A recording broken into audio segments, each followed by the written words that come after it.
The substance in which atoms or molecules are strongly bonded together. The substance in which atoms or molecules are strongly bound together with large forces of attraction. Then such substance is having definite shape and a definite size. In which, wherever you take, the shape and size does not alter unless you apply any force. If you do not apply any force, okay, such bodies are having definite shape and size. Such type of bodies are called solids. The substance in which the atoms or molecules are attracted with weak small forces and that is not having definite shape but having definite volume, that is called the liquid. The substances in which atoms or molecules are weakly attracted and which are not having any definite shape or size or definite volume. Okay, in which vessel if you take the as that substance, it occupies the volume of that container. It is not having any definite volume. Such type of substance is called the gas. So mainly the substances are available in the form of three states: solids, liquids, and gases. Of course, the fourth state of matter is also there, that is the plasma state. It is in the form of the jelly. It is in the form of jelly. In the plasma state, the atoms, molecules are not available. They are available in ionic state. That plasma state is available at a very, very high temperatures. That's why I think around the sun, such type of plasma state is available. Okay, but our subject is restricted to the three states of the matter: solids, liquids, and gases. So first, in case of solids, I am discussing about solids. So in case of solids, expansion of solids. Here we have to discuss the three types of expansions of solids, expansion of solids, liquids, gases. Here my discussion is now expansion of solids.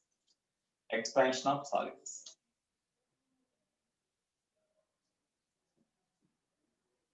Expansion of solids. Okay. So these solids are having definite shape and size. These solids are having definite shape and size. Having definite shape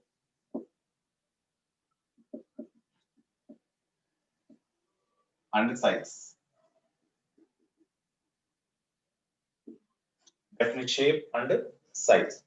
Here in the solids, the atoms or molecules are strongly attracted by the forces. Because of that only, they are having definite shape and size. Here, in case of solids, as the atoms are strongly bounded together, and so that they are at certain distance at particular temperature. They are under equilibrium at certain temperature. Okay, suppose if you take the any solid, in the solid, the atoms or molecules are arranged in a regular fashion or regular manner like this. In a regular manner like this. Suppose it is a one molecule. So similar identical molecules are there like this. In this way, all atoms are arranged in a regular manner like this. Okay, distance between any two adjacent atoms remains the same. In such a way, atoms or molecules are arranged in the solids. Okay, now here actually, where in between any two atoms or molecules, attraction forces are there. That means coercive forces are there. Okay, because of coercive forces, they comes closer, and when they comes close to each other at certain distance, the repulsion force exists between them because the nuclei will repel.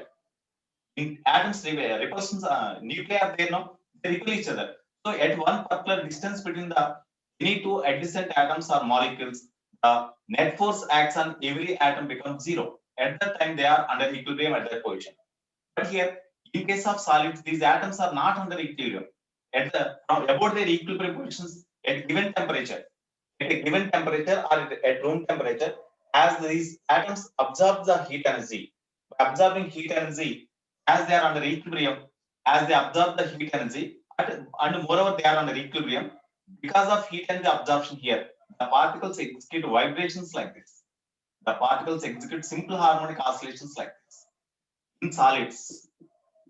In solids, atoms are molecules,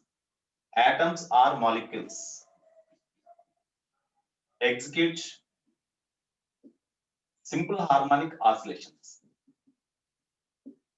Here at these positions, this is the equilibrium distance. It is the equilibrium distance. So at the room temperature, as the atoms or molecules absorb the heat energy, they execute vibrations in case of solids. Okay, that's why here the particles execute vibrations, but here the distance between the at a constant temperature, the interatomic distance remains same. Interatomic distance or intermolecular distance between any two adjacent atoms remains same at a constant temperature.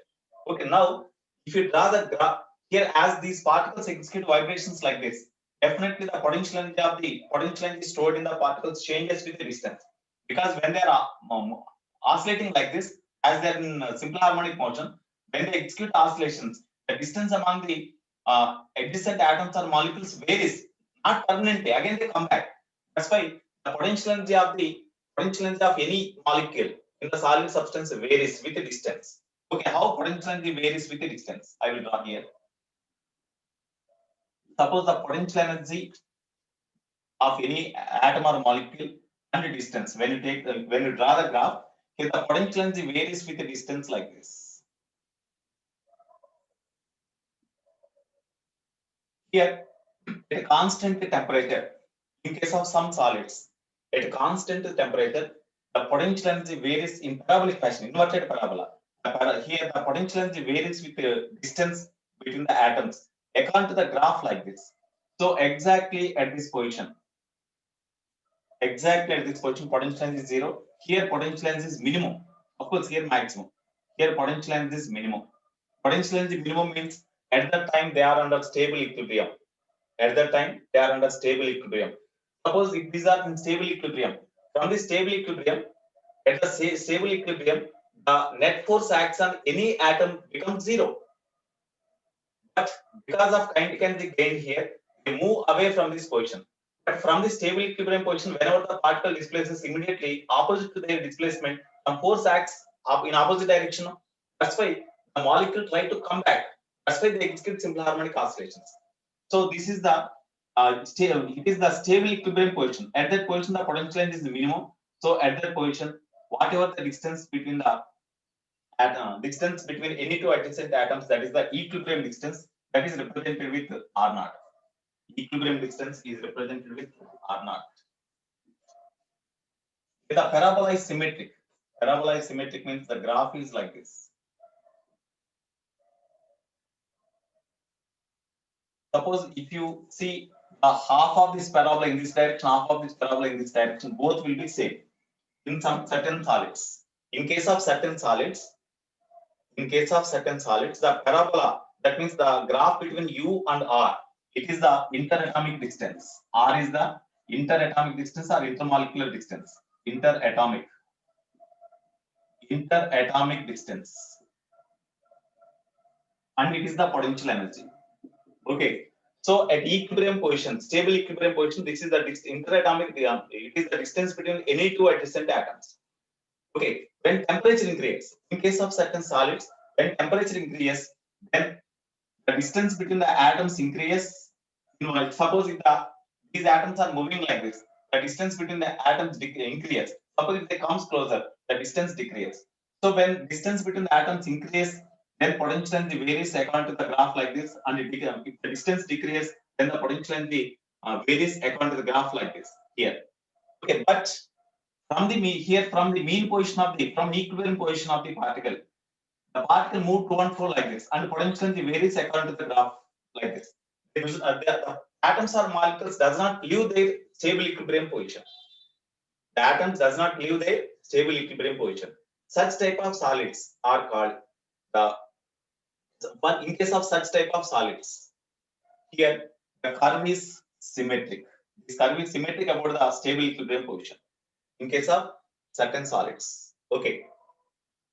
Next, such type of solids, when you heat the solids, such type of solids, they does not expand or contract considerably for the rise of temperature. And in case of which solids, the graph is symmetric. In case of which solids, the graph is symmetric. This is a symmetric parabola. Symmetric parabola.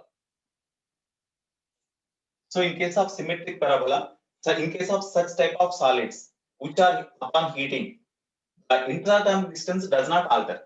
The interatomic distance does not alter, because About this position only, the particles move to and fro like this.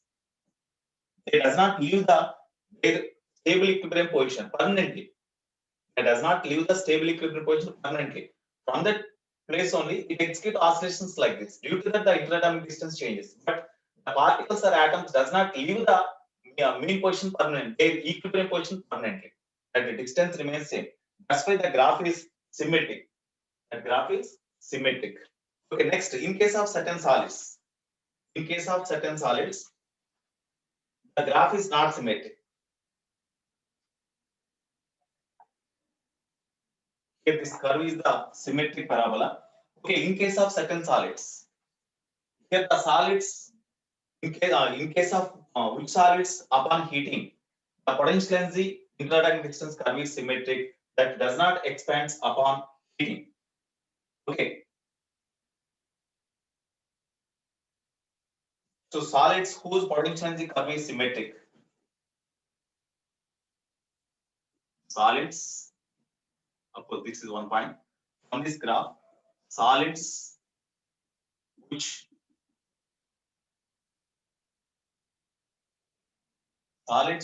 potential energy versus distance graph, interatomic distance. Solids whose potential energy versus interatomic distance graph is symmetric.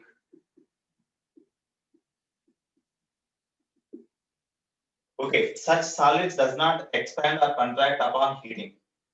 Okay, so they do not, those solids, the solids whose UR graph is symmetric, those solids does not expand or contract. Expand or contract. In case of some solids, when the temperature of the solids increases, then because of gain in kinetic energy by the atoms or molecules, they displaces from their mean positions permanently and they execute. Suppose here, when the heat energy is supplied, these particles or atoms absorbs the kinetic energy or absorbs the heat energy so that they gains the kinetic energy, and the atoms between those any two adjacent atoms increase. Actually, it is R naught, but now it displaces from their places and they execute vibrations about these places. That means when temperature increases, permanently the interatomic distance increases. The interatomic distance increases.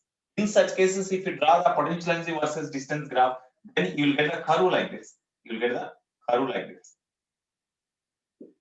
This is asymmetric.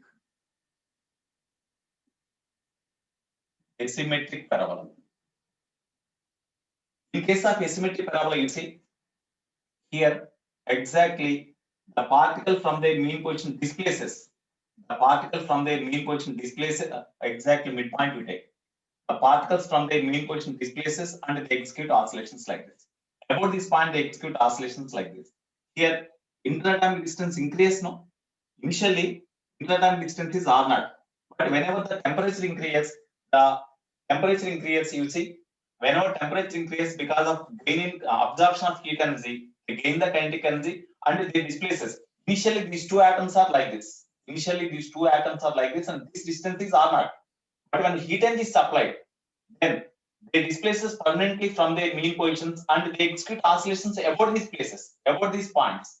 That's why the interatomic distance between the atoms increases. In such case, if you draw the graph between U and R, you will get a parabola like this that is called asymmetric parabola.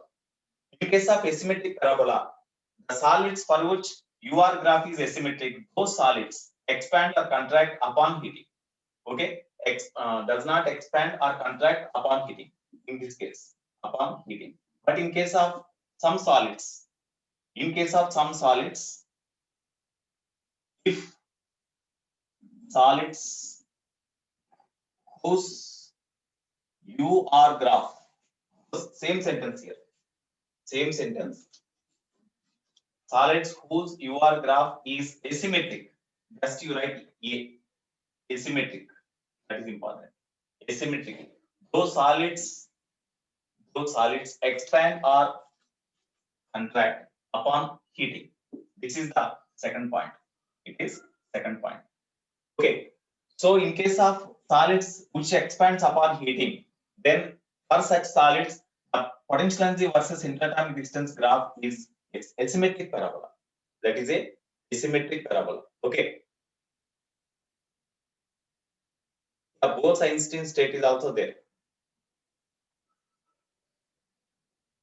Okay, but we are not having in depth regarding this one. Just asymmetric, symmetric. That concept only there, not in depth. That words are there in our syllabus, but we have to concentrate more on expansion upon heat.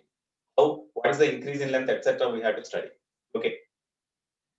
So here, so finally, the solids for which potential and interatomic distance is symmetric, it does not contract or expand upon heating. If it is asymmetric, those solids upon heating expand or contract based on the nature of the solid.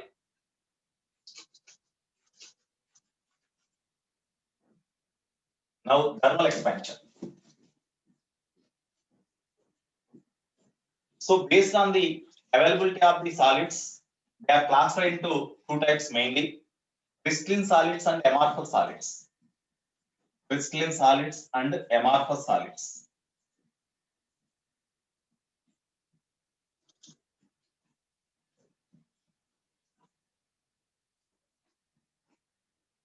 Solids are classified into two types. They classified into two types: crystalline solids and amorphous solids.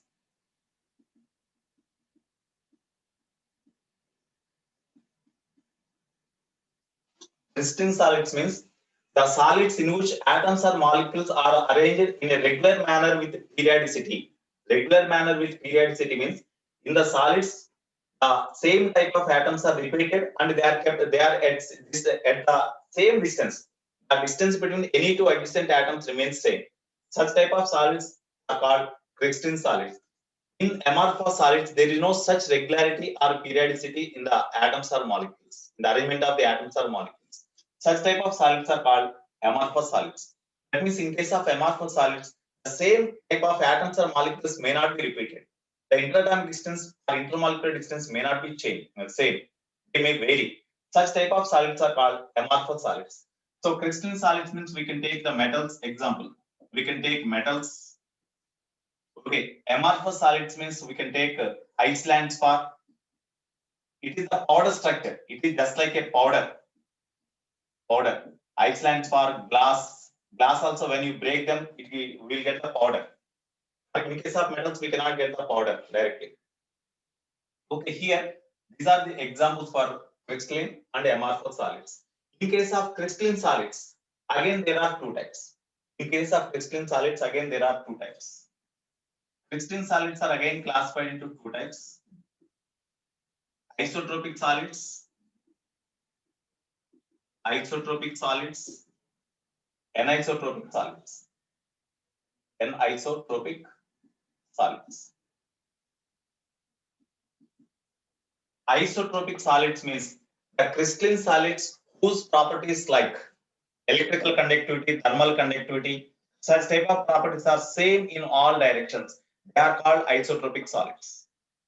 Crystalline solids means the solids whose properties like electrical conductivity, thermal conductivity. Thermal conductivity means the ability of the given body to transmit the energy through them. That is called thermal conductivity. Electrical conductivity means the property of the substance or crystalline in the solid which allows the electric current through them.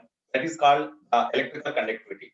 So the solids, the crystalline solids in which the properties like electrical conductivity, thermal conductivity, all are same in all directions, then they are called isotropic solids.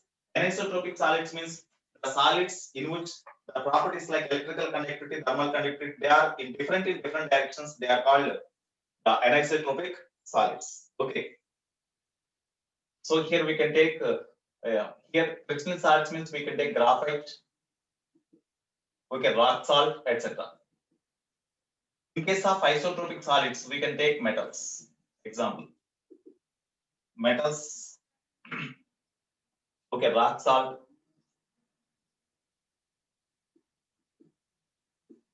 etc. Okay, now anisotropic solids means we can take graphite.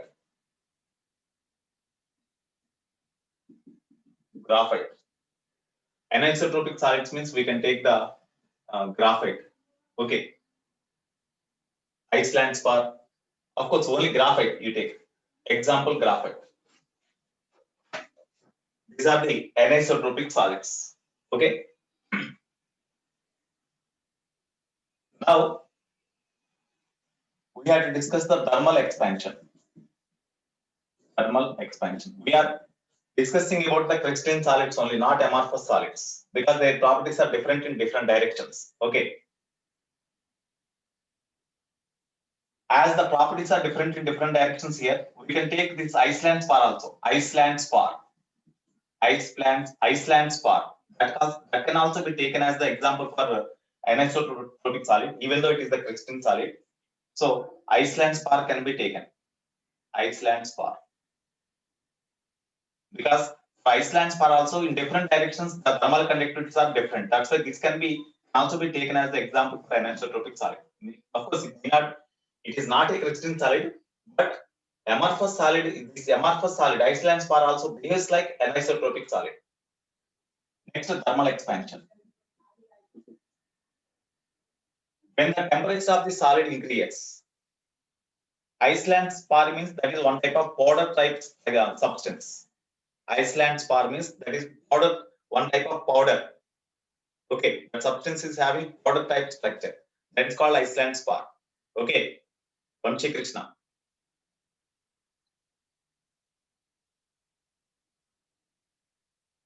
Okay, now thermal expansion. Here, whenever the temperature of the solids increases, solids means crystalline solids only. I am discussing about crystalline solids. Okay, crystalline solids are crystalline solids. That means isotropic or anisotropic.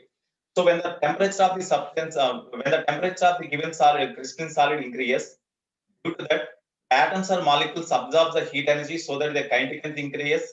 Okay, then the particles, the atoms or molecules displaces from their mean positions permanently at that temperature, and they execute oscillations. Due to that, expansion takes place in the solid upon heating. Such expansion of the solid upon heating is called the thermal expansion. So, expansion of solid, expansion of solid upon heating is called thermal expansion.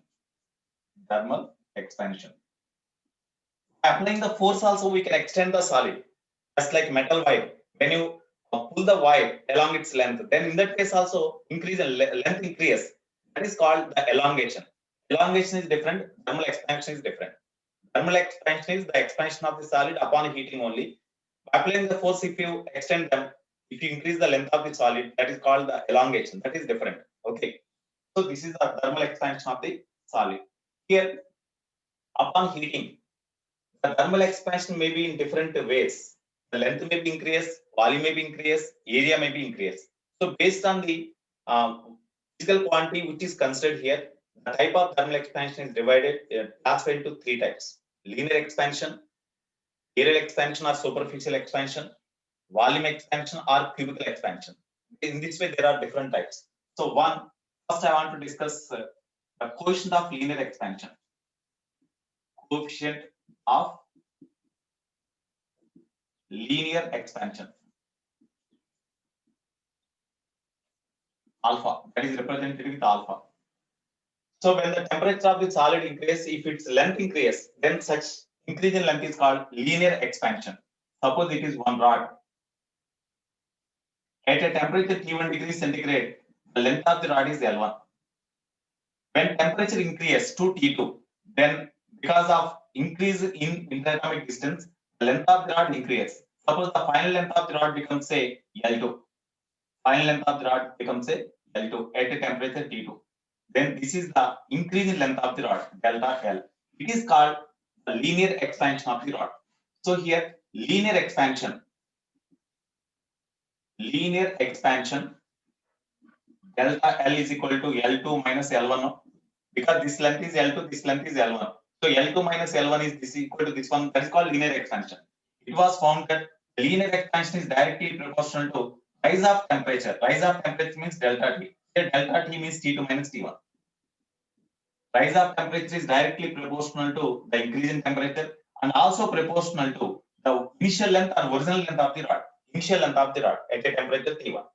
Okay, when you club these two, then L2 minus L1 linear expansion is directly proportional to L1 into delta T, or L2 minus L1 is equal to some proportionality constant alpha into L1 into delta T. That implies alpha is equal to L2 minus L1 by L1 into delta T, or delta theta also we can write. This proportionality constant alpha is called coefficient of linear expansion of the that given solid substance. Okay, here what is the unit? SI unit. SI unit of alpha. You see, here if you substitute increase in length or linear expansion, it is measured in meter. It is measured in meter. Meter cancel. By temperature difference means Kelvin in SI system. That's why per degree Kelvin 1 by Kelvin. Per degree Kelvin 1 by Kelvin. Or in CS system per degree centigrade, because temperature difference in CS system is measured in centigrade. No? That's why 1 degree, per degree centigrade we can write in CS system. Okay, so per degree Kelvin or per degree centigrade in CS unit. CS unit of alpha is per degree centigrade. Like this we can write. Okay, here alpha value depends on the nature of the substance. Alpha value depends on the nature of the solid substance used here. Okay, what is the dimension formula means? Capital by capital into K, because temperature difference or temperature it is represented with K. That's why L cancel 1 by K means K inverse. So K inverse is the dimension formula of the coefficient of linear expansion. Okay, next.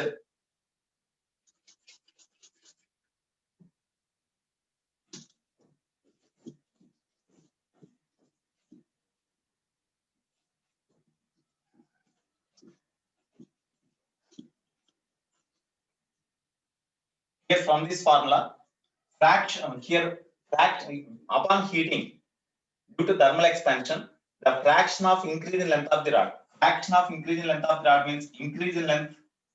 Fraction of increase in length means increase in length by original length. It is called fraction of increase in length of the rod, which is equal to L2 by L1 by L1. L2 minus L1 by L1 is equal to alpha into delta T. So whenever the temperature of the body increased by delta T, then what is the fraction of increase in length? Fraction of increase in length of the rod. That means alpha into delta T. Percentage of increase in length of the rod upon heating. Percentage of increase in length. Increase in length of rod upon heating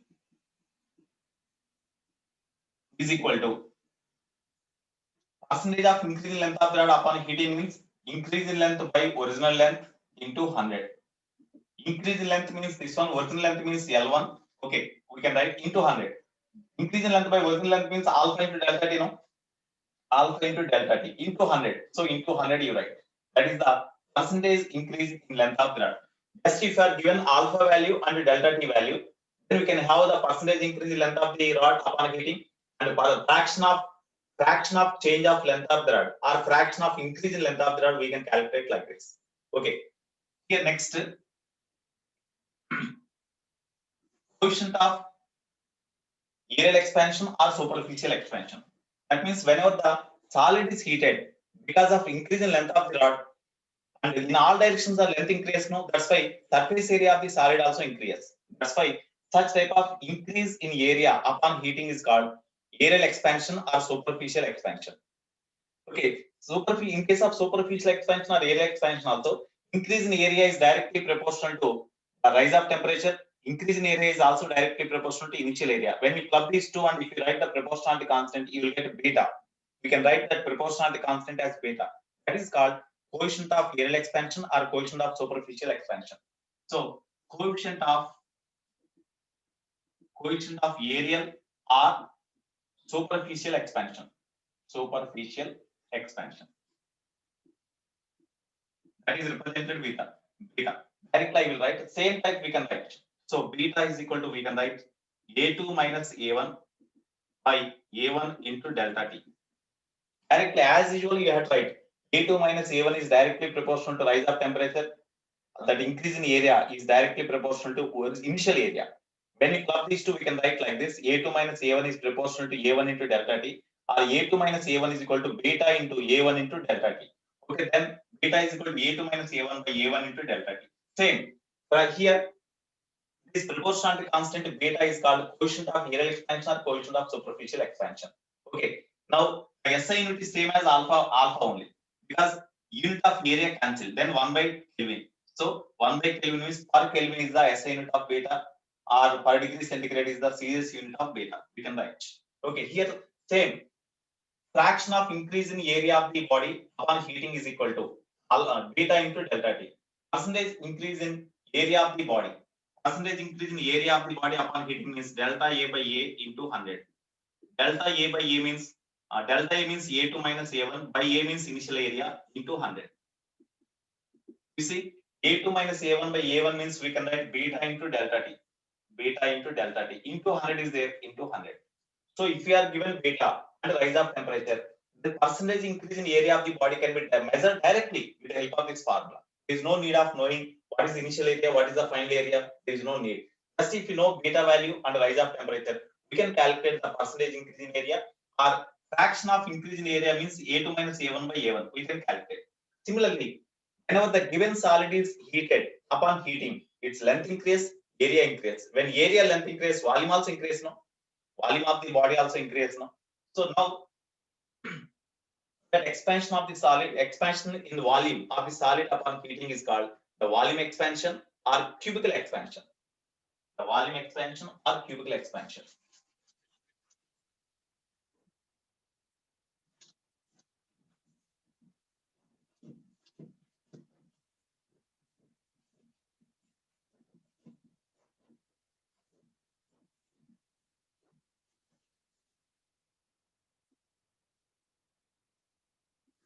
So inside in case here, in case of volume expansion, at a temperature T1, volume of the body is say V1.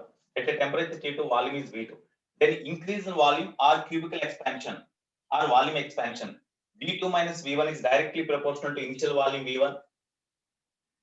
The increase in volume V2 minus V1 is, this is called volume expansion or cubical expansion.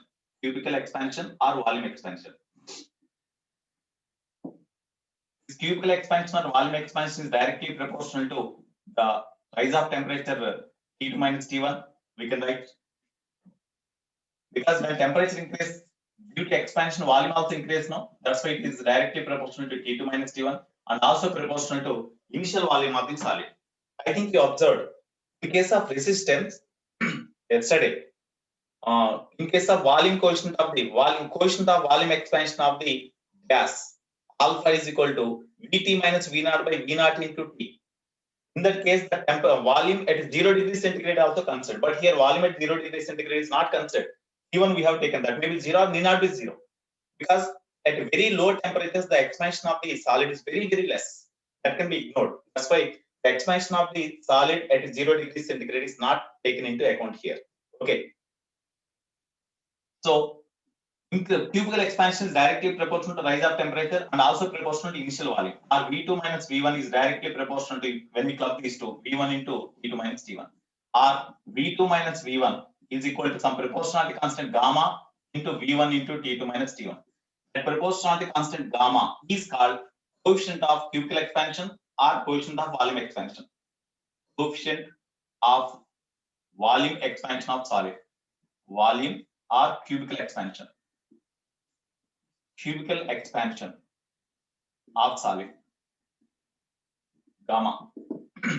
So from this, gamma is equal to increase in volume of the solid by original volume into rise of temperature. Is the formula. Of course, from this, what is the fraction of increase in volume of the solid upon heating means V2 minus V1 by V1. That is equal to gamma into delta T. Percentage means V2 minus V1 by V1 into 100. That is equal to gamma into delta T into 100. Okay. So therefore, from this, percentage increase in volume of the solid upon heating is equal to gamma into delta T means T2 minus T1 into 100. So in this way, by in this formula, we can find the percentage increase in volume upon heating, if you know gamma value and the rise of temperature.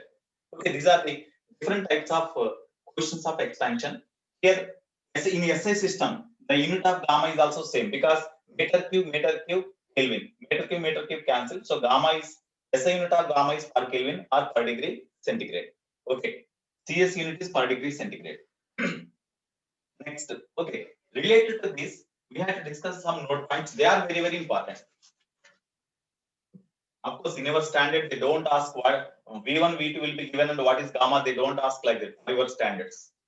Okay, they ask the different cases based on this. So we have to discuss node points. Node points are very, very important.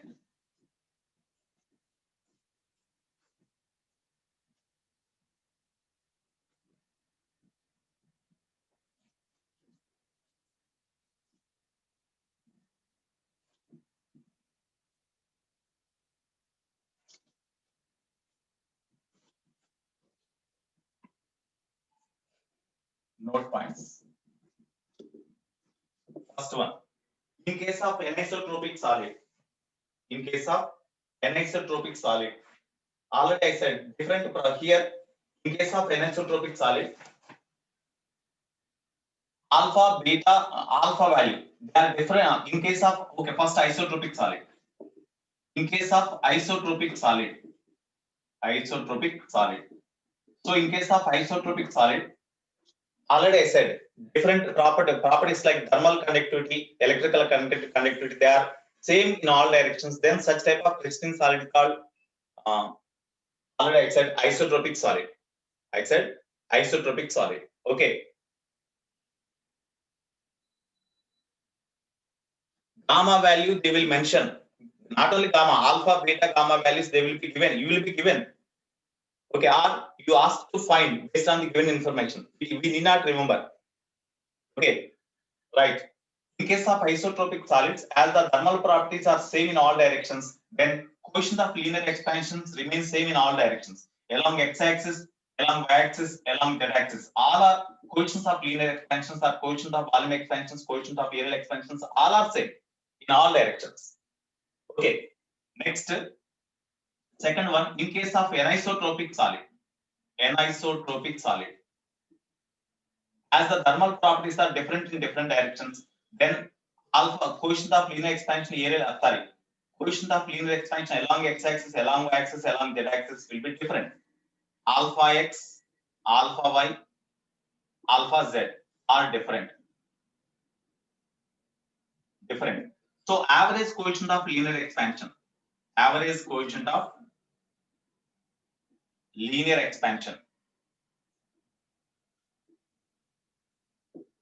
alpha average is equal to alpha average symbol is equal to alpha x plus alpha y plus alpha z by 3. This is the once in mains they asked this problem based on this.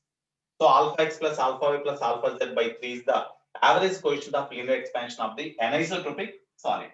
Okay, now what is the relation among alpha, beta, gamma for any given solid? Relation among alpha, beta, and gamma. Relation among alpha, beta, and gamma. Okay. Suppose here you consider a cube.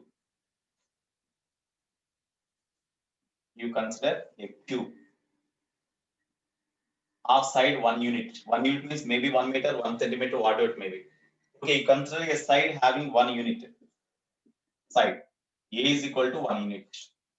Okay, at a temperature T1 is equal to T. Suppose the temperature of this cube is increased to just by 1 degree centigrade, you rise, then temperature becomes T plus 1. Then whatever the increase in side, suppose this is the initial side of the cube, that is say L1.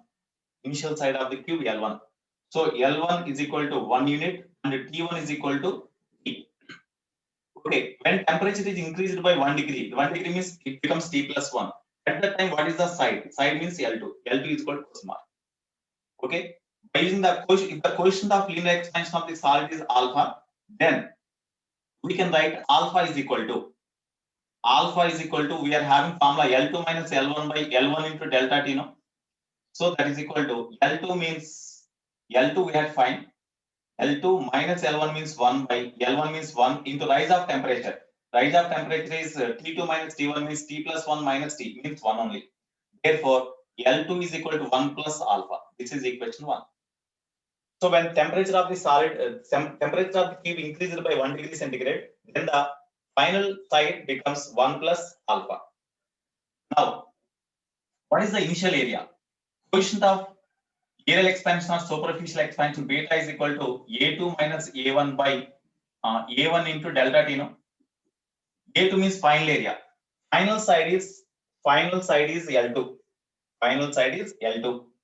Suppose you take one face of the cube you take, then final side is L2.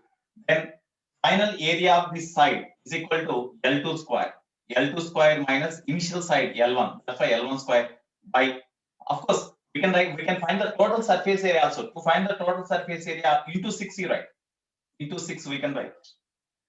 If we consider total surface area of the cube, it is L2 square, it is L2 square, it is L2, L2 like that. 6 sides are there. That's why into 6 we can write. So this is the total increase in surface area of the cube by initial surface area 6 into L1 square. Initial surface area of the all sides of the cube 6 into L1 square because initial side is L1 into rise of temperature delta T. Now we substitute the data. 6 cancel, of course, we need not write. We can consider only one of the space only, that is enough. L2 means 1 plus alpha. 1 plus alpha whole square minus L1 means 1 square by 1 square into rise of temperature is also 1. Therefore, A plus B 1 plus alpha whole square minus 1. That is beta. Okay. Now we expand them.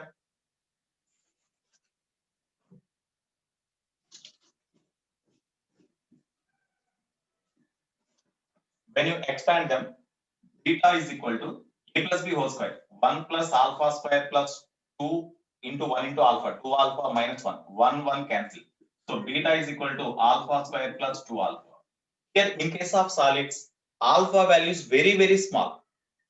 Alpha value is very small. Its value is approximately 0.30124002 like that. That means 2 into 10 to the power minus 5 or 2 into 10 to the power minus 4 like that you will have alpha values. As alpha itself is very small, alpha square can be ignored now. Alpha value very small as alpha is very small in case of solids, very small. Alpha square can be neglected. So therefore, beta is equal to, we can write 2 alpha now. It is the relation between coefficient of linear expansion and coefficient of aerial expansion. Similarly, in case of gamma, gamma is equal to V2 minus V1 by V1 into delta T. No? V2 means L2 cube minus L1 cube by L1 cube into delta T. As usual, here L2 means 1 plus alpha is substitute and expand higher terms you neglect. And if you simplify them, you will get gamma is equal to 3 alpha. We can show like this. Like this only we can show. Gamma is equal to 3 alpha. Therefore, ratio among alpha, beta and gamma. Somebody else told me. Already they mentioned the third box. Alpha is to beta is to gamma is equal to. Alpha means alpha only. Beta means 2 alpha. Alpha is to beta means 2 alpha. Gamma means 3 alpha. Therefore, alpha is to beta is to gamma is equal to 1 is to 2 is to 3. Once they asked what is the ratio between beta and gamma, they asked beta and gamma ratio is 2 is to 3 only. Ratio between beta and gamma is only 2 is to 3. So in this way, we can have the relation among alpha, beta and gamma.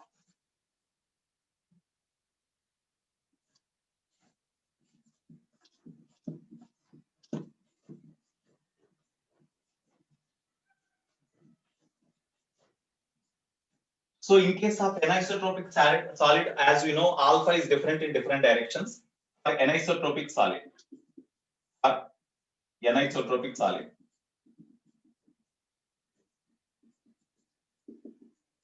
for anisotropic solid, beta is equal to 2 alpha, 2 into alpha average. For anisotropic solid, coefficient of aerial expansion and superficial expansion equal to 2 into average coefficient of linear expansion. Because in case of anisotropic solid, along different directions, alphas are different now. So average alpha means alpha x plus alpha y plus alpha z by 3. So that value we have to write. Then that gives the average coefficient of aerial expansion. Similarly, gamma, average gamma is equal to 3 into alpha average. These are the formulas for beta and gamma in case of anisotropic solid. Okay.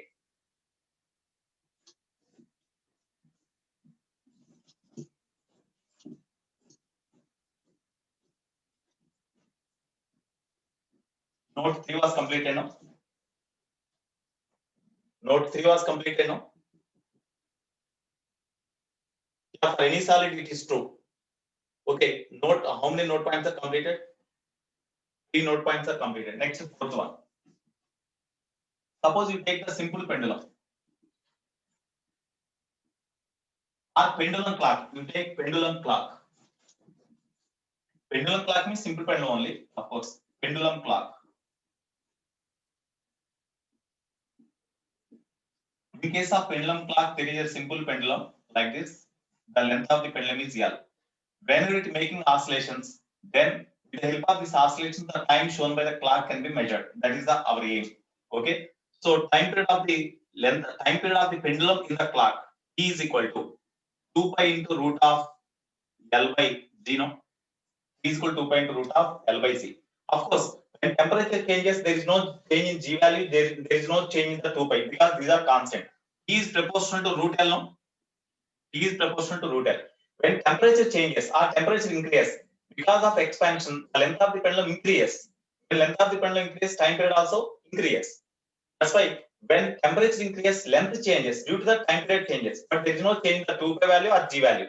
That's why T is proportional to root L. From this, as of course, this expansion is not much more, very small. That's why approximate formula we can use.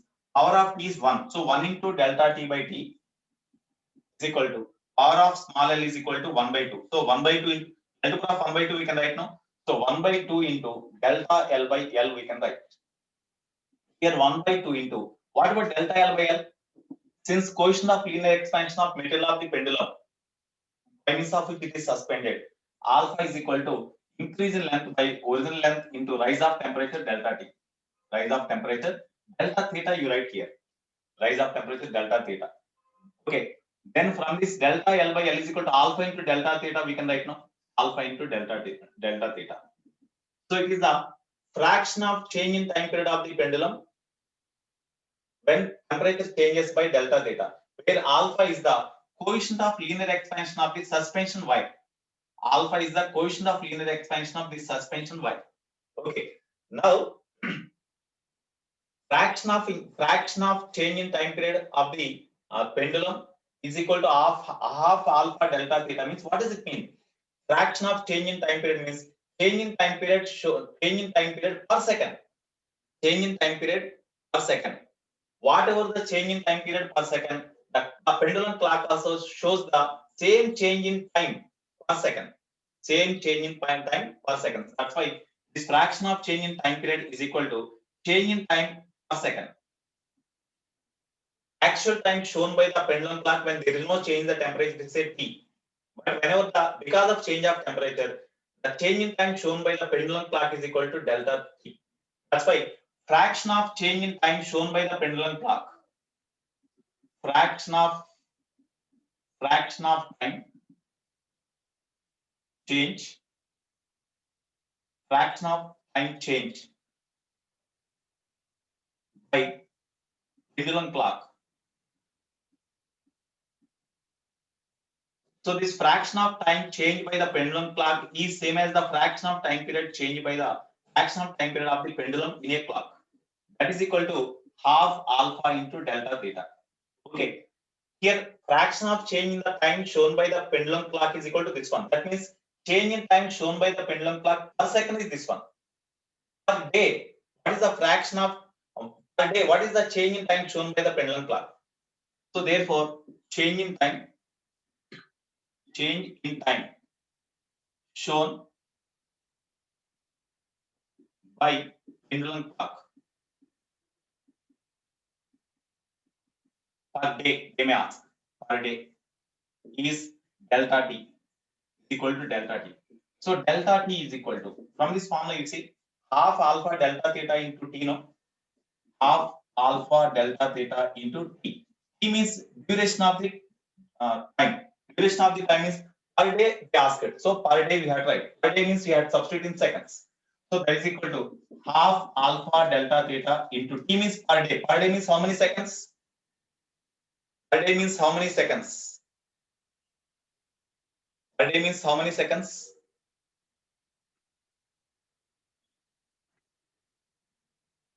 $86,400 seconds. Yeah. Per day means 24 hours, 60 minutes in 60 seconds. That's why if you multiply them, 86,400, that much seconds. It is the change in time shown by the pendulum clock. It is the change in time shown by the pendulum clock. Suppose when temperature increases, you see, when temperature of the pendulum clock increases, length increases, so time period increases. When time period increases, then when time period increases here, when time period increases means slowly it makes oscillations. Slowly it makes oscillations. When it makes slowly oscillations very slowly, time taken to complete one oscillation increases. When time taken to complete one oscillation increases, then time shown by the clock decreases. ఎందుకంటే ఇది ఒక oscillation కి seconds hand ఒక needle displays అయింది అనుకోండి, ఇది స్లోగా oscillation చేస్తాం కాబట్టి అది స్లోగా 1 సెకండ్ డిస్ప్లేస్ అవుతుంది. వన్ డివిజన్ అంటే 1 సెకండ్ కదా మనకి టైం క్లాక్ లో. సో 1 సెకండ్ ఇట్లా డిస్ప్లేస్ అవుతుంది.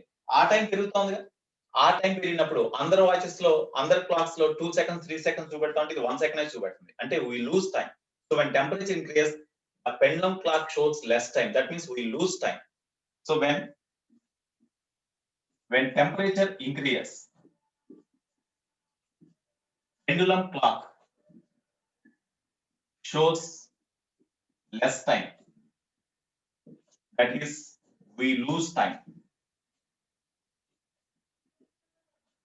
That means during summer, the pendulum clock shows less time because during summer as the temperature increases, the pendulum clock shows less time. In summer, temperature increase means summer. So when temperature falls, that means winter. In winter, the length, because of contraction, the solid which expands upon heating contracts upon cooling.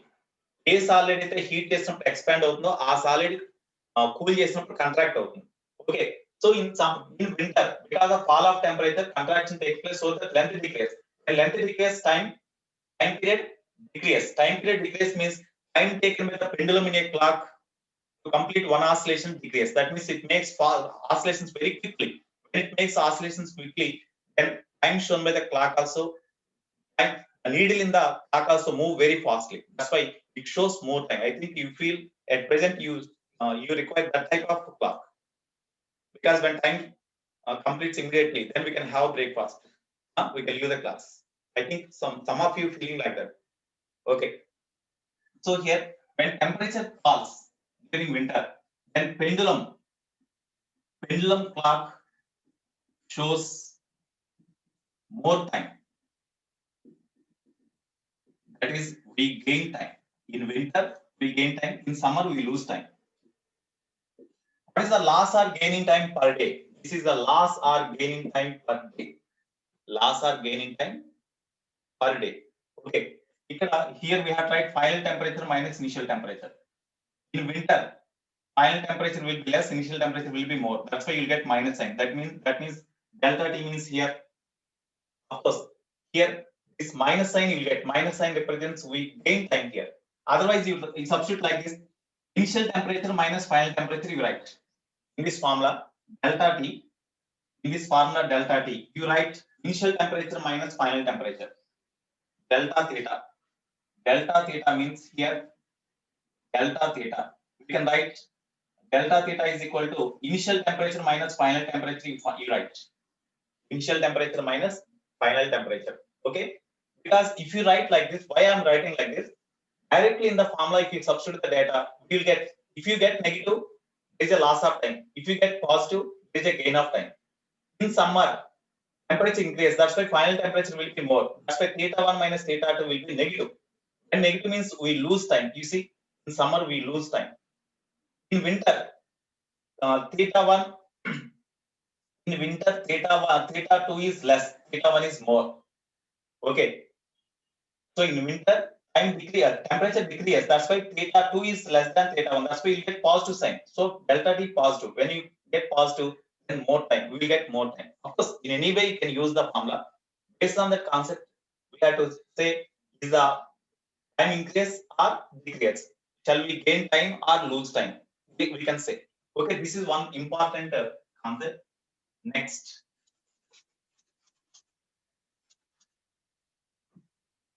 Shall I raise this one? Shall I raise this one? Shall I raise?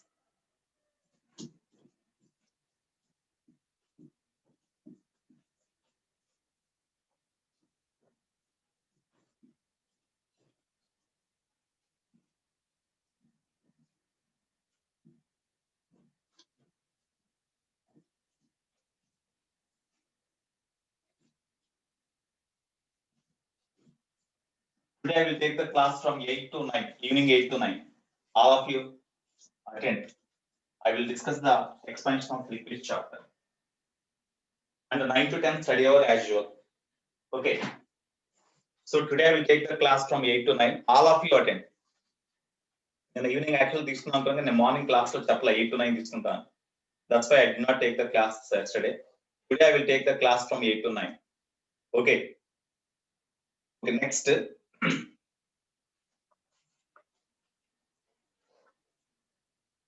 Fifth one. Suppose there are two rods having different lengths. Here this rod is having length L1 and coefficient of linear expansion alpha 1. Okay, you take another rod. You take another rod having length. What is the symbol we can use?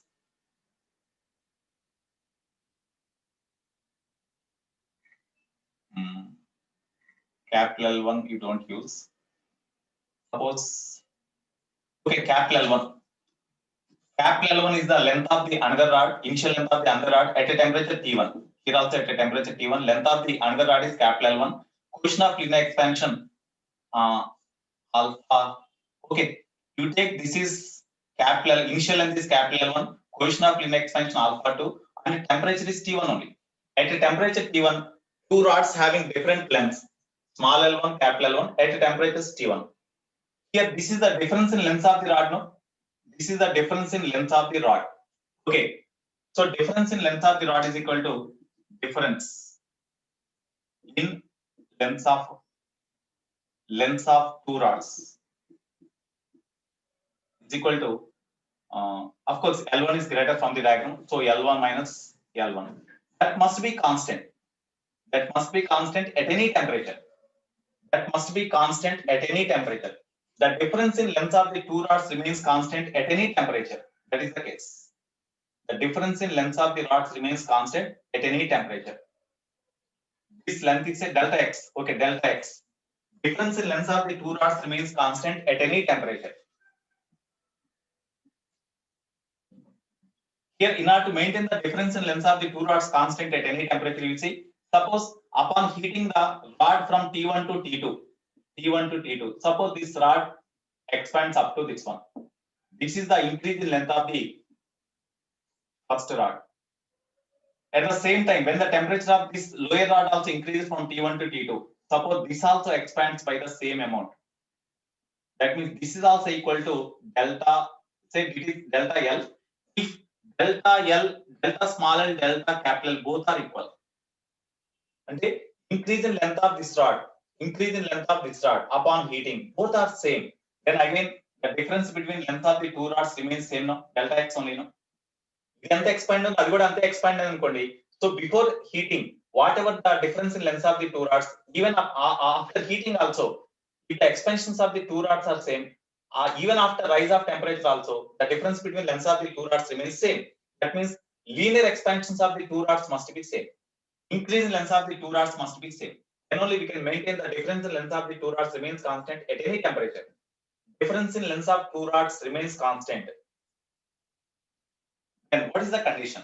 Linear expansions of the two rods remain same. What is the linear expansion? Already alpha is equal to L2 minus L1 by L1 into delta T. L2 minus L1 is equal to alpha into L1 into delta T, no? So delta L means alpha 1 into L1 into delta T means of course delta T. You write, because in both the cases rise of temperature is same. In second rod, alpha 2 into capital L, okay. Here you better to write like this. Here, this is L1, this is a L2, small L2 only, you write. Easy to remember. Okay, final length of this rod is L1 dash, final length of this rod is L2 dash. Final length is L2 dash, final length of this rod is L1 dash, like that. Okay, then increase length of the first rod is delta L1, second rod delta L2. These two must be same. Okay, the increase in length of the first rod, increase in length of the second rod, both must be same. Increase in length of the second rod means final length L2 dash minus L2. First rod L1 dash minus L1. Okay, so here it is L1 dash minus L1 is the increase in length of the first rod. L2 dash minus L2 is the increase in length of the second rod. But since alpha is equal to increase in length delta L by original length into rise of temperature delta T. Okay, so delta L is equal to alpha L into delta T. We can write now. In case of first rod, alpha 1 original length L1 initial length L1 into delta T is equal to, for second rod, alpha 2 into L2 into delta T. Delta T cancel. So alpha 1 L1 is equal to alpha 2 L2. This is the condition for maintaining the difference in lengths of the two rods remains constant at all temperatures. అంటే మనకి ఇక్కడ alpha 1 L1 alpha 2 L2 అట్లా propose similar type లో symbols ఉండాలి కాబట్టి ఇక్కడ దీన్ని L2 అని తీసుకుని ఇది L1 తీసుకున్నాం. ఇది L2 అంటే final length of the start కాదు. L2 is the initial length of the second rod, initial length of the first rod. The final length of the first rod is L1 dash, final length of the second rod is L2 dash. Okay, this is the required condition for maintaining the difference in lengths of the two rods remains same. Suppose sometimes they may ask difference in lengths of the two rods x that remains constant at all temperatures. What about L1 and L2? L1 and తీసుకోవాలి, L2 and తీసుకోవాలి అంటాడు. Apply అవ్వచ్చు ఒకసారి. In order to maintain the difference in length of the two rods constant at all temperatures, which is equal to x. To maintain difference in length of the two rods. Okay. ఇక్కడ to maintain the difference in length of the two rods constant అంటే whose alpha 1 L1 is equal to alpha 2 L2 means whose alpha is more, their initial length must be less. In such a way we have to take. If here only, if alpha 1 greater than alpha 2, then L1 less than L2. Based on that concept, suppose the here from this formula, what about the x value? To maintain the difference in length of the two rods constant, that is equal to say x, delta x is equal to say x. Then as L2 greater than L1, then L2 minus L1 is equal to x. Okay. If alpha 1 is less than alpha 2, అంటే దేనికి alpha value అయితే ఎక్కువ ఉంటుందో దానికి దాని length ఎట్లా ఉండాలి? If alpha 1 is more, their initial length will be less. Already initial length దీనికి తక్కువ ఉంది కాబట్టి alpha 1 is greater. Okay. So from this formula you see, as alpha 1 greater than alpha 2 condition is taken, then L1 less than L2. ఎందుకంటే alpha తక్కువ ఉందంటే ఈ product constant ఉండాలంటే whenever alpha 1 is less, L1 must be alpha 1 is more, L1 must be less. That's why L1 less than other rod, length of the other rod. So from this, as L2 is greater, L2 minus L1 is equal to x. And moreover, alpha 1 L1 is equal to alpha 2 L2. No, alpha 1 L1 is equal to alpha 2 L2. From this we have to find what is L1. From this we have to find what is L1. So to find the L1 value, from this L2 is equal to L2 means from this formula L2 is equal to alpha 1 L1 by alpha 2 minus L1 is equal to x. You take L1 common and take LCM. Alpha 1 minus alpha 2 by alpha 2 is equal to x. Implies L1 is equal to alpha 2 x by alpha 1 minus alpha 2.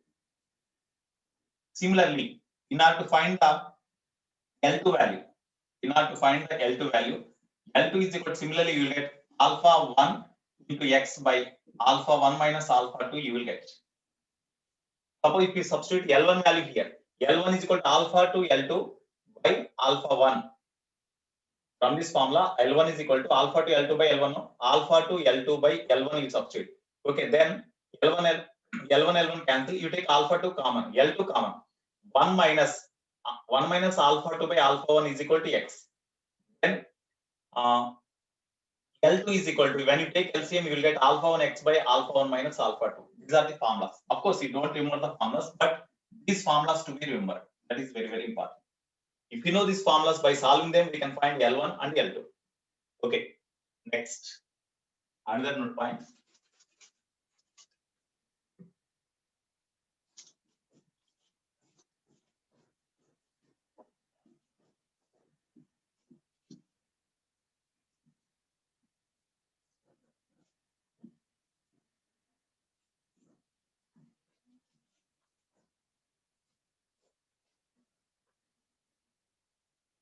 Sixth one.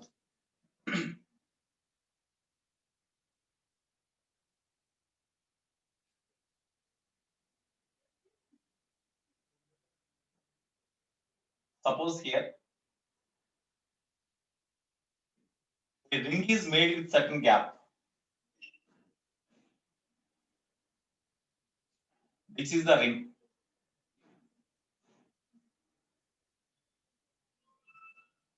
This is the ring.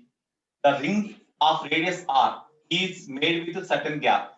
Okay, the gap is equal to, say, x1 initially. The gap is x1 at a temperature T1. At a temperature T1. At a temperature T2. At a T2. What about the gap? X2 is equal to question mark. That is the question they asked. Quotient of linear expansion of the material of the ring is equal to alpha. That is the problem given. Here, there is a circular ring having certain radius. But radius is also not given. Radius is also not given. It is the center. So here there is a circular ring having certain radius made of metal or made of material of coefficient of linear expansion alpha with a certain gap. Okay, when temperature increases, it is at a temperature T1, it is the gap. When temperature increases to T2, then what about the gap? So every gap in the solid, you feel this gap as this material only. And when temperature increases, whatever the increase in length of this part, that is the gap becomes. That becomes here. You feel this gap in the rod, this circular ring.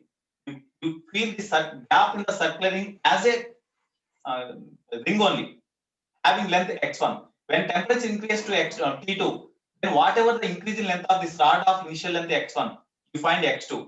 That x2 is the gap. That x2 becomes gap. Already we know alpha is equal to L2 minus L1 by L1 into delta T. Okay, from this L2 minus L1 is equal to alpha L1 into delta T, no? Or L2 is equal to L1 plus L2 is equal to L1 plus alpha L1 delta T. Alpha L1 delta T. Or L1 into 1 plus alpha into delta T. It is the final length of the rod generally. Here, initial gap. The gap in the metal must be considered as the metal only. Same metal ఇక్కడ కూడా ఉంది అనుకుంటే initial length is x1 at a temperature T1 అంటే L1 is equal to x1 ఇచ్చాడు. Okay, when temperature increases to T2, whatever the final length of this gap, final length of this rod, that is the final gap also. That's why that final gap x2 is equal to L2 only. That is equal to 1 plus alpha into delta T. It is the final gap. Final gap. It is the initial gap. That means every gap or every space inside the solid must be considered as the solid only.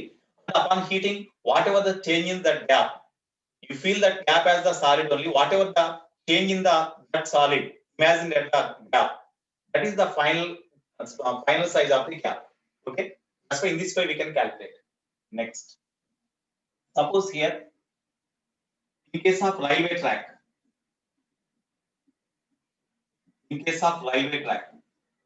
number of examples are there. Why they allow the gap between any two successive rails while laying the railway track? They may ask. Railway track ni construct చేసేప్పుడు ఏ రెండు tracks మధ్య సరే కొంత gap వదులుతారు. These two rails are connected with fish plates. ఈ type లో plates తో join చేస్తారు. ఇక్కడ గ్యాప్ వదులుతారు. Because when summer comes, rod expands, no? When summer comes, rod expands.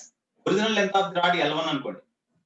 Summer వచ్చినప్పుడు రాడ్ ఎక్స్పాండ్ అవుతుంది. రాడ్ ఎక్స్పాండ్ అయినప్పుడు this gap allows the rod to expand into them.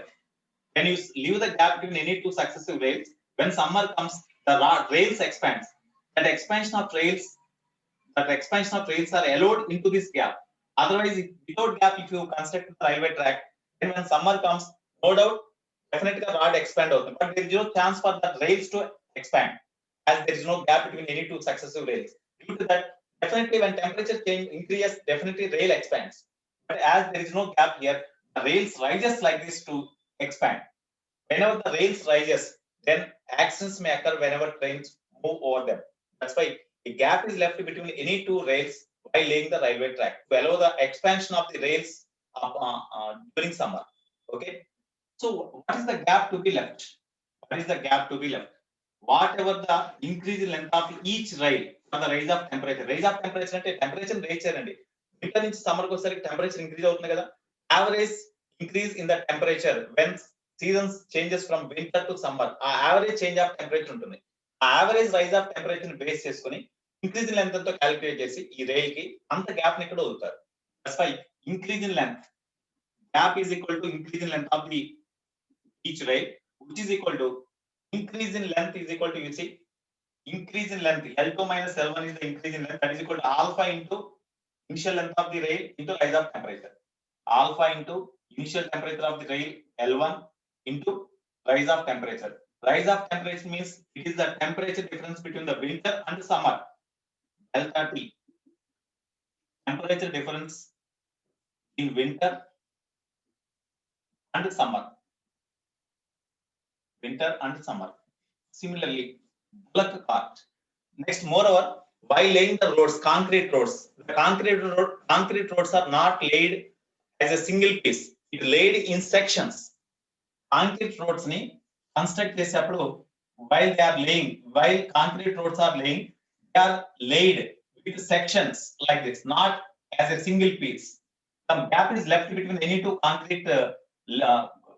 concrete sections here. In this gap, they fill the car. Car can expand or contract easily. Okay.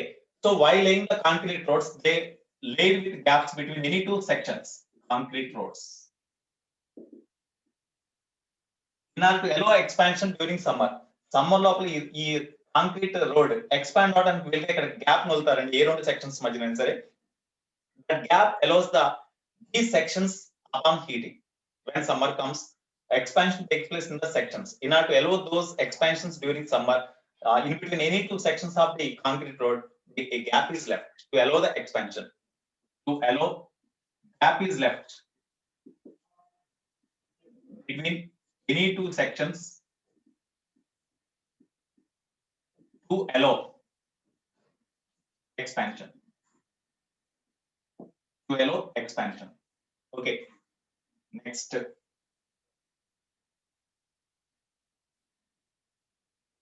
Next, one more note point.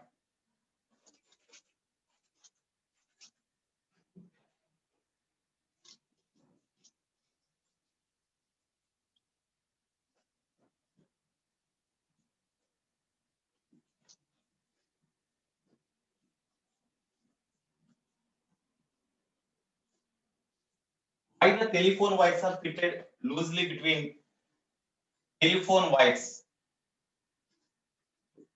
Telephone wires are electrical wires. Telephone wires are electrical wires. Are loosely fitted. Loosely fitted between any two poles. Why? Telephone wires are loosely fitted between any two poles. What is the reason?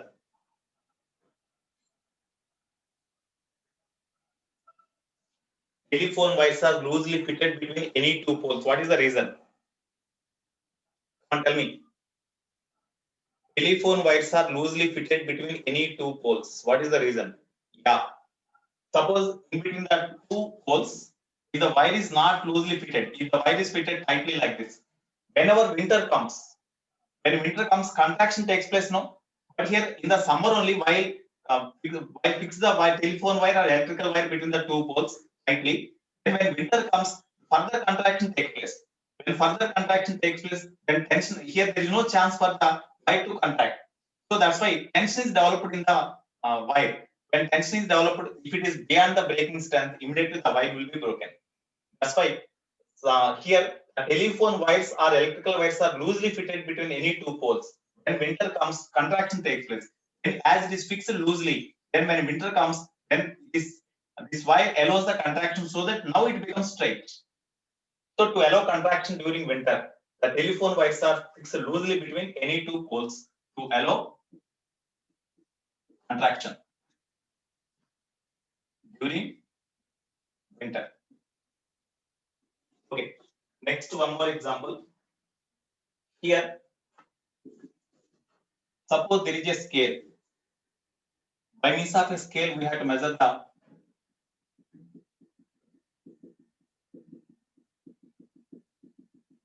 by means of a scale here, we have to measure the length of the rod.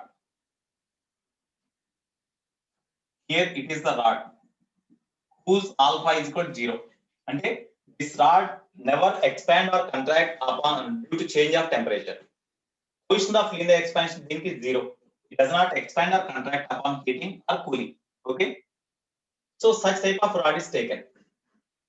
The length of remains constant. Here alpha is equal to 0 for rod means the length of the rod remains constant at all temperatures. It is rod. It is the scale. Okay.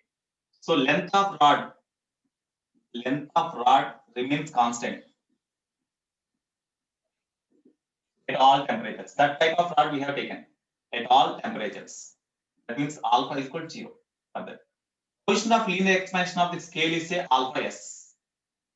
Coefficient of linear expansion of the scale is alpha s. That means when temperature changes, the scale expands.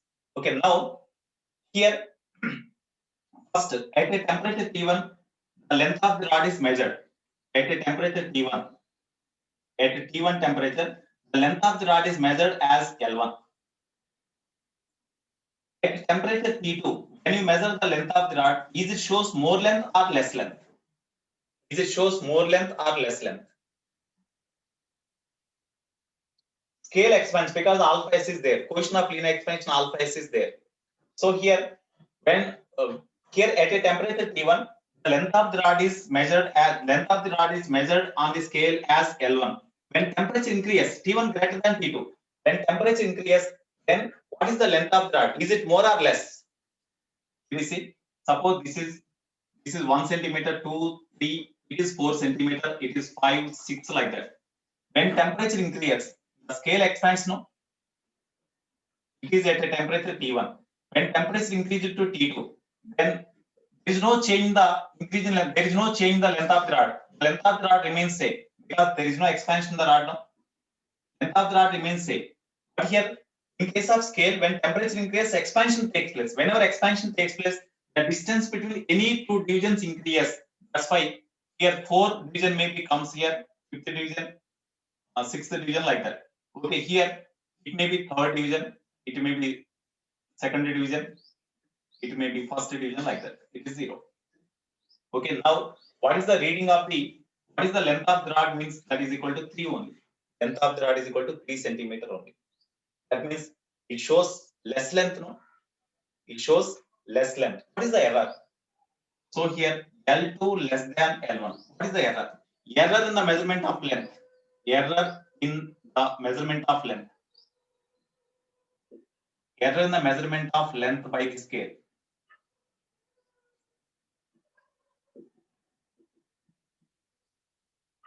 Is equal to error means already we know delta L is equal to delta L is the error that is called alpha L into delta theta or alpha L1 into delta theta. అంటే initial గా 4 centimetre length ఉంది కదా 4 centimetre reading చూపెట్టింది కదా ఆ 4 centimetre length ఎంత increase అయింది ఇక్కడ 4 centimetre తీసుకోండి ఎంత ఇంక్రీజ్ అయిందో చూడండి అంత లెస్ లెంత్ చూపెడుతుంది మనకి అంత తక్కువ లెంత్ చూపెడుతుంది అంటే 4 సెంటీమీటర్ లెంత్ ఇక్కడ దాకా ఇంక్రీజ్ అయింది ఓకే ఈ వాల్యూ ఎంత అయితే ఉందో that is the less reading shown by the scale. That is called the error in the measurement of length. It is the case whenever the rod does not expand upon heating. In such case, the error in the measurement of the length is equal to this one, but it shows less length. It shows less length. This is the error in the measurement of the length of the rod by the scale. Suppose if scale rod both expands upon heating, in such case, what about the error? When both scale and rod both expands upon heating, in such case, that is important one.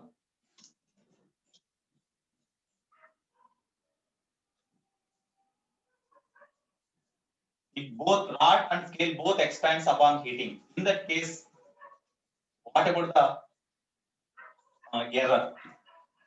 Or what is the correct reading? They may ask. What is the correct reading? They may ask.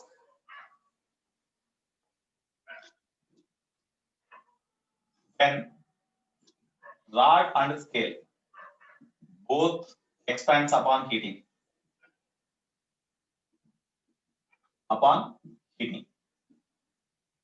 In such case, suppose here scale is this one.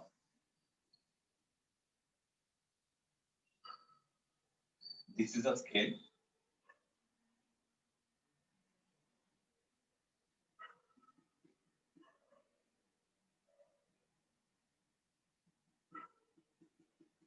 It is a scale. Okay. Suppose this is the rod. It is rod and it is a scale. Coefficient of linear expansion of the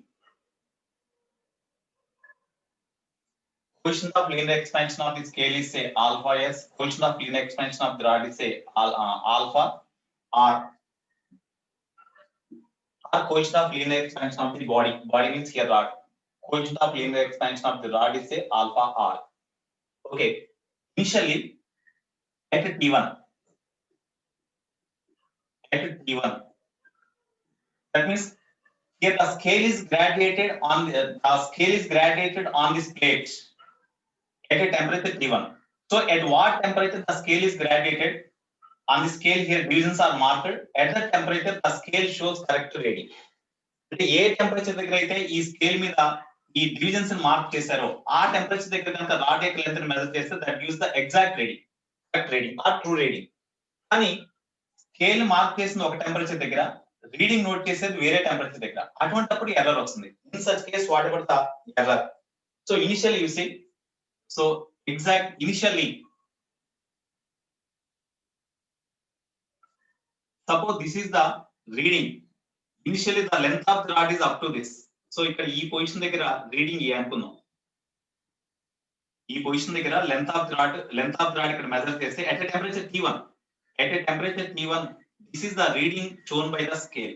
Okay, a whatever the mark on the scale at a, that is the initial reading. And T1 temperature కాబట్టి it is the accurate reading. Okay, when temperature is increased, here it is the reading at temperature T1. At a temperature T2, the rod expands and scale also expands. Suppose the rod expands like this. Upon heating. It is the position of the rod at a temperature T2. Okay, then scale also expands. When scale expands, suppose this division A, this division here, whenever the rod expands upon heating, at temperature T2, this division goes to another point. Say this division goes to another point.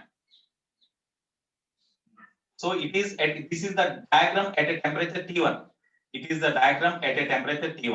Next at a temperature T2, I am drawing this diagram, same diagram at a temperature T2.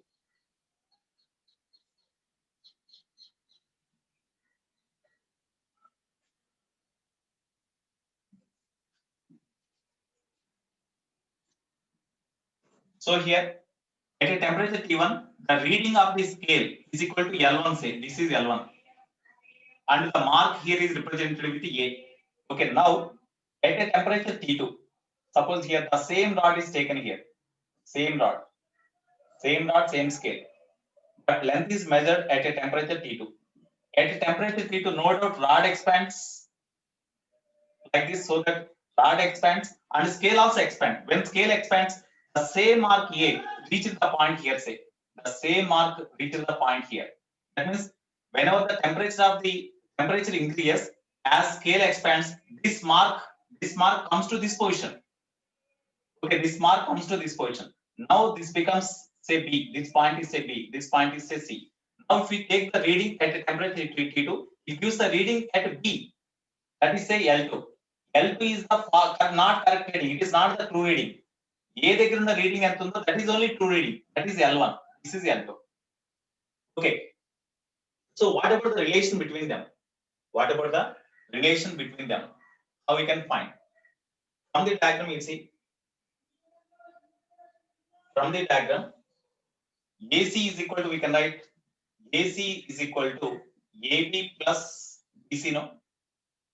From the diagram, the linear relation among the distances AC, AB, BC, that is equal to this one, no? This is equation 1. What is AC? You see, AC means that is the increase in length of this scale having length L1, no? AC అంటే ఇక్కడ చూడండి initial గా దానికి length T1 degree centigrade దగ్గర L1 ఉంది. Now that A position reaches this position A. This position A. That's why AC is the increase in length of this scale. అంటే ఇక్కడ ఇంత లెంత్ ఉన్న స్కేల్ తీసుకున్నాం మనం. టెంపరేచర్ ఇంక్రీజ్ సరికి ఏ mark ఇక్కడికి వచ్చిందంటే okay this is the increase in length of the scale no. It is the increase in length of the scale, no? So it is increase in length of the scale. How we can write increase in length of the scale? Tell me. Increase in length of the scale upon heating is equal to alpha S into L1 into rise of temperature T2 minus T1. Am I right? ఎందుకంటే మనం L1 length scale ని తీసుకున్నాం అనుకోండి T1 temperature దగ్గర heat చేసినప్పుడు మీకు actual గా ఈ పొజిషన్ దగ్గర ఏ ఉండాలి కానీ ఇక్కడికి వచ్చింది అంటే increase in length of the scale of length L1 ఏగా. So increase in length of the scale of length L1 is equal to quotient of linear expansion of the scale into L1 into rise of temperature. That is equal to. What about AB? AB means L1 minus L2, no? AB is equal to ఈ distance. AB అంటే ఈ distance ఏగా. ఈ distance అంటే ఈ రెండింటి మధ్య radian difference తీసుకోవచ్చు కదా అంటే L1 minus L2. What about BC? What about BC? BC is the increase in length of the rod upon heating, no?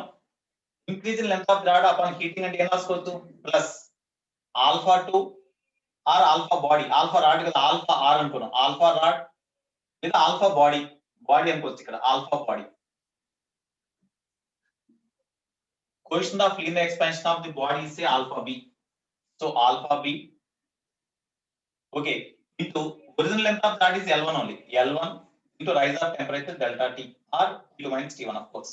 T2 minus T1. You're right. T2 minus T1. Okay. Now,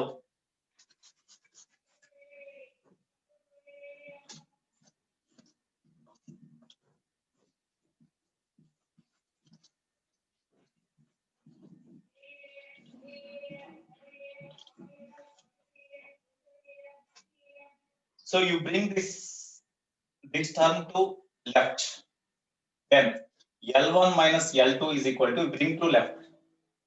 Then we can take L1 T2 minus T1 common. Then remaining is alpha S minus alpha B of L1 into T2 minus T1. L1 minus L1 into T2 minus T1. Okay, now what is the correct reading? Correct reading అంటే L1 కదా. What about the correct reading అంటే L1 ఏగా. L1 is the correct reading. అంటే ఏ T1 temperature దగ్గర scale ని graduate చేశారనుకుంటే at the temperature when you measure the length of the rod that is correct reading. అంటే L1 is the correct reading. L1 is true or correct reading.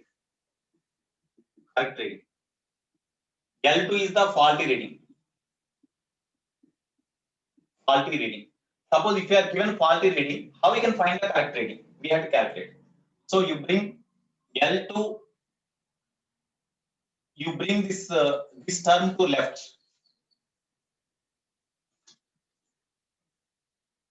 You bring this term to left. So L1 minus of this one, alpha S minus alpha B into L1 into T2 minus T1 is equal to L2. L1 you take common. 1 minus of alpha S minus alpha B into T2 minus T1 is equal to L2. Okay, we are given faulty reading. You are giving observed reading. Faulty reading is observed reading. Here this is the observed reading. అంటే మనం ఇక్కడ T2 temperature దగ్గర ఎంత length observe చేసామో ఆ reading T2 temperature దగ్గర. So it is the observed reading at a temperature T2. And L0 కూడా రాసుకోవచ్చు. Therefore L1 ఏమో correct reading. L1 is the correct reading that can be written as LC. So therefore LC is the correct reading into 1 minus alpha S minus alpha B T2 minus T1 is equal to L2. L2 means L observed. Okay. Therefore correct reading is equal to L0 by 1 minus of alpha S minus alpha B into T2 minus T1. Okay. Or of course this is the formula. Or we can write LC is equal to L0 into, you write 1 minus of alpha S minus alpha B of delta T, we can write delta T means T2 minus T1, to the power of minus 1. Here alpha value is very small compared with 1 because already I said alpha is equal to 0.4050 like that. It is very small. Okay, that's why 1 minus x to the power of minus 1. X is very small compared with 1. Binomial expansion we can use now.